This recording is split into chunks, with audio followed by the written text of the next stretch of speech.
Coca Cola company को झटका विष पलटिला ब्रांडर उत्पाद कोल्ड ड्रिंक को मिलला मात्राधिक केमिकाल।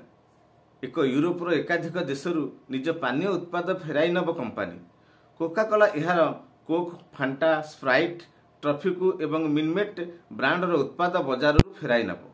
ठंडा पानीय बा कोल्ड ड्रिंक्स पई प्रसिद्ध कंपनी कोकाकोला यूरोपर एकाधिक देशरू निज पानीय उत्पाद फेराई नेबा लगी निष्पत्ति नेइछि।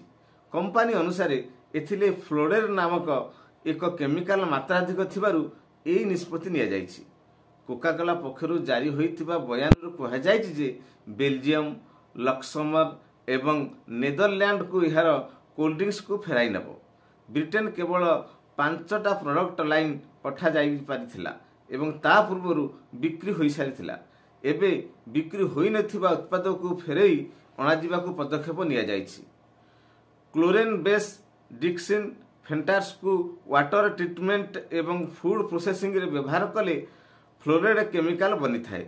मात्राधिक फ्लोरेड जोगु अनेक स्वास्थ्य समस्या उपजी थाए। विशेष करी छोट पिलांक उपरे यार प्रभाव पकाई थाए यथा थायराइड रोग देखा दी थाए कारण यह शरीर हार्मोन संतुलन को प्रभावित करे।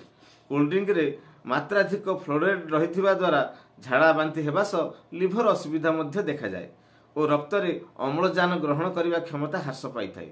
तेणु यह शरीर प्रति गुरुतर विपद सृष्टि करि पारे। ब्रिटेन खाद्य मानर एजेंसी पक्षरु कहा जाइछि जे कोकाकोलार एही मामला जांच करा जाउछि।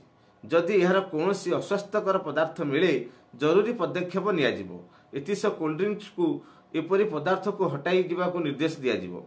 ग्राहक को मध्य ए बाबद सूचना दिया जिवो। मु हिमांशु खूब कम समय में एपरी खबर देखिया को चाहूथिले अनमोल भारत.com को फॉलो करंतु।